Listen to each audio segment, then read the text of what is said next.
ইতিহাসের পাতায় আমরা বহু বড় বড় রাজা, সম্রাট আর যোদ্ধাদের গল্প শুনেছি, যারা সাম্রাজ্য জয়ের জন্য নিজের জীবন বাজি ধরেছেন। কিন্তু আজ থেকে 4000 বছর আগে এমন একজন মানুষ ছিলেন, যাকে কোনো জমি বা সিংহাসন জয়ের জন্য নয়, বরং নিজের ভিতরের মানুষ এবং পিতা সত্তাকে বিলীন করে দেওয়ার মতো এক অদ্ভুত পরীক্ষা দিতে হয়েছিল। আজকের আধুনিক পৃথিবীতে বসে আমরা কুরবানি শব্দটা যখন শুনি, আমাদের মাথায় কেবল পশু হাট এবং মাংসের ছবি ভেসে ওঠে। কিন্তু আপনি কি জানেন, এই কুরবানির পিছনে লুকিয়ে আছে মানব ইতিহাসের সবচেয়ে বড় সাইকোলজিক্যাল ইমোশনাল। এমন একজন পিতা যিনি 1 বা 2 বছর নয়, দীর্ঘ 86 বছর একটি সন্তানের জন্য অপেক্ষা করেছিলেন। আর যখন সেই বৃদ্ধ বয়সে একমাত্র অবলম্বন, চোখের মণি, কোল আলো করে আসা সন্তানটি যখন বাবার হাত ধরতে শিখল, ঠিক তখনই নির্দেশ হলো তাকে জবাই করো। কিন্তু কেন? আল্লাহ কেন একজন বৃদ্ধ পিতাকে এত বড় নিষ্ঠুর পরীক্ষার মুখোমুখি দাঁড় করালেন? মানব সভ্যতার মোড় ঘুরিয়ে দেওয়ার এক বৈজ্ঞানিক মাস্টার প্ল্যান এবং এমন কিছু ঐতিহাসিক সত্য যা আজকের কোনো স্কলার বা ওয়াজে আপনাকে বিস্তারিত বলা হয় না। আজ আমরা ইব্রাহিম আলাইহিস সালামের সেই সমস্ত গোপন অধ্যায় উচ্ছন্ন করব, যা শুনলে আপনার গায়ের পশম খাড়া হয়ে যাবে। চলুন ফিরে যাওয়া যাক আজ থেকে প্রায় 4000 বছর আগে সেই রহস্যময় অতীতে। আমাদের গল্প শুরু হচ্ছে সেই প্রাচীন ব্যাবিলন শহরে, যা আজকের আধুনিক ইরাক। সেই সময়কার রাজা ছিল নমরুদ, নিজেকে ঈশ্বর দাবি করা এক চরম অত্যাচারী শাসক। পুরো সাম্রাজ্য তখন মূর্তি পূজায় মগ্ন। আর ঠিক সেই অন্ধকার সময়ে এক চমৎকার আলো নিয়ে দাঁড়ালেন তরুণ ইব্রাহিম আলাইহিস সালাম। তিনি যখন একে একে সমস্ত মূর্তি ভেঙে গুঁড়িয়ে দিলেন, তখন নমরুদের দরবারে তোড়পাড় সৃষ্টি হলো। নমরুদ তাকে শাস্তি দেওয়ার জন্য ফাঁসি বা সাধারণ কোনো তরবারির পথ বেছে নেন। ঐতিহাসিক তথ্যসূত্র এবং তাফসিরের কেতাবগুলো ঘাঁটলে বোঝা যায়, নমরুদ প্রায় 40 দিন ধরে পুরো রাজ্যের মানুষকে কাঠ সংগ্রহ করতে বলেছিলেন। তৈরি করা হয়েছিল এক বিশাল বড় আগুনের পাহাড়। তার উত্তাপ এত বেশি ছিল যে উপর দিয়ে কোনো পাখি উড়ে গেলে তা পুড়ে ছাই হয়ে যেত। একটু কল্পনা করুন, চারপাশ থেকে আগুনের লেলিহান আকাশের মেঘে ছুঁয়ে যাচ্ছে।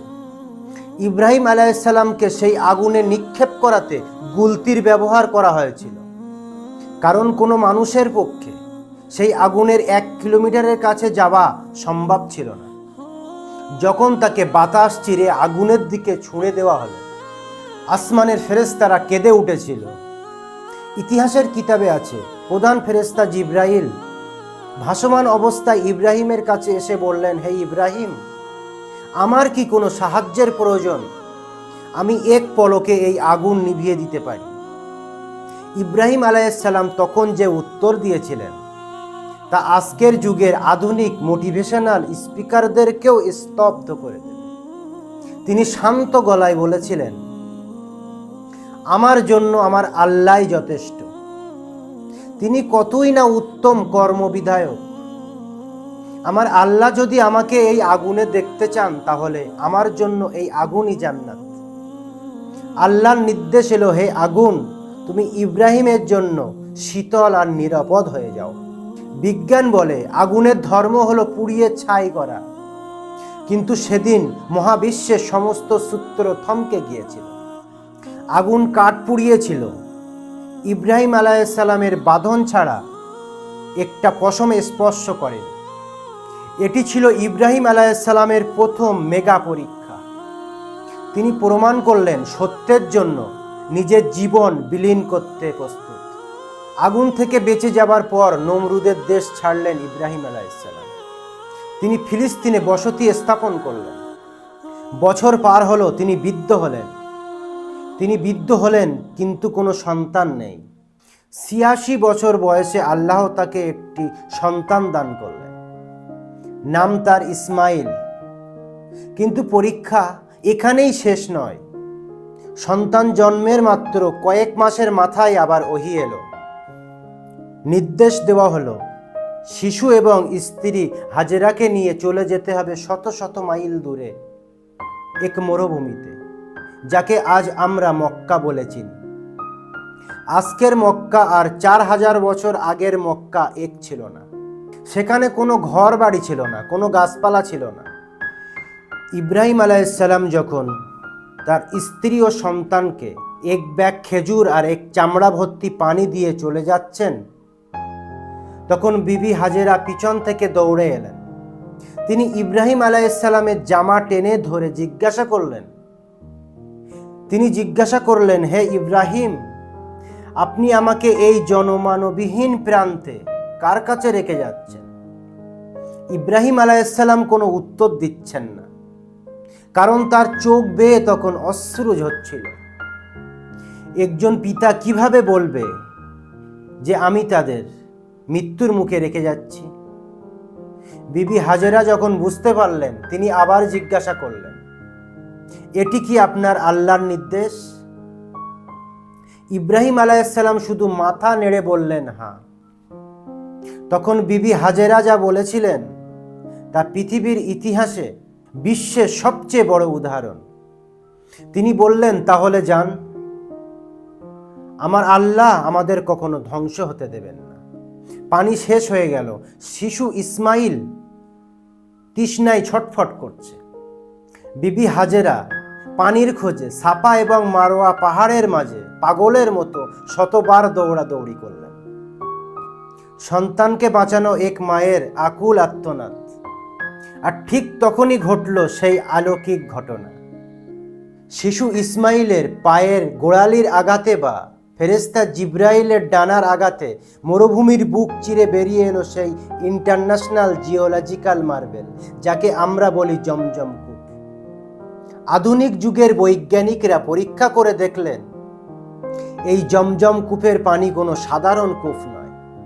এটি এমন একটি পানি যা হাজার হাজার বছর ধরে কোটি কোটি মানুষের তৃষ্ণা মিটাচ্ছে।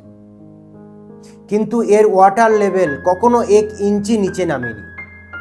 এই জমজমের টানেই মরুভূমি রূপান্তরিত হলো এক শহরে। আর ইসমাইল আলাইহিসসালাম সেই আরবদের সাথেই বড় হতে লাগলেন।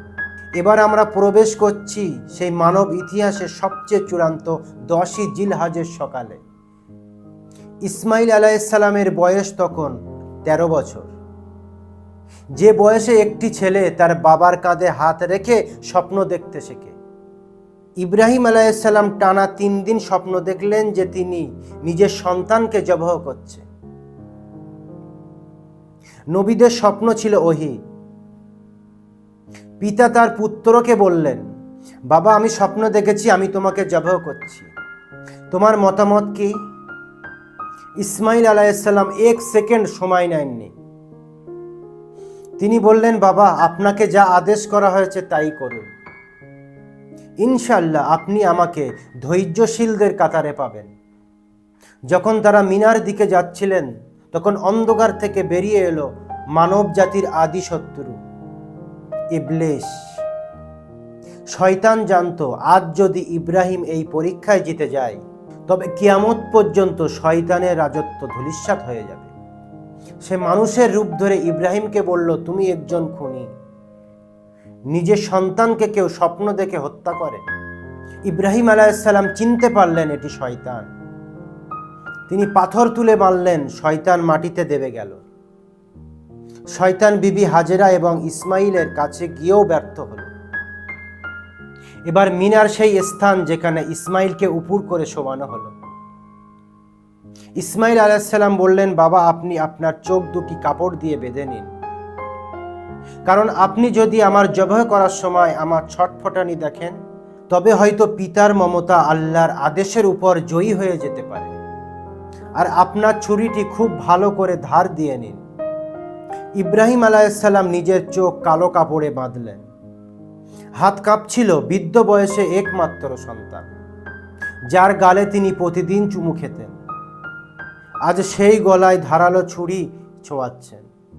তিনি জোরে চিৎকার করে উঠলেন, বিসমিল্লাহি আল্লাহু আকবার। ইব্রাহিম আলাইহিসসালাম পুরো শক্তি দিয়ে ছুরি চালালেন ইসমাইলের গলায়, কিন্তু একই ছুরি কাটছে না। তিনি আরো জোর দিলেন, ছুরি এক চুল চামড়াও কাটতে পারল না। ইসমাইল আলাইহিসসালাম বললেন, বাবা আপনি কি আল্লাহর নির্দেশ অমান্য করছেন?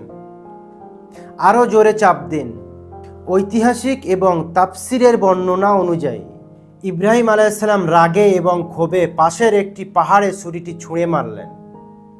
ছুরি গিয়ে পাথরে লাগা মাত্রই শক্ত পাথরটি কেটে গেল। ঠিক সেই মুহূর্তে আসমান থেকে জিবরাইল আলাইহিসসালাম একটি হৃষ্টপুষ্ট দুম্বা নিয়ে হাজির হলেন।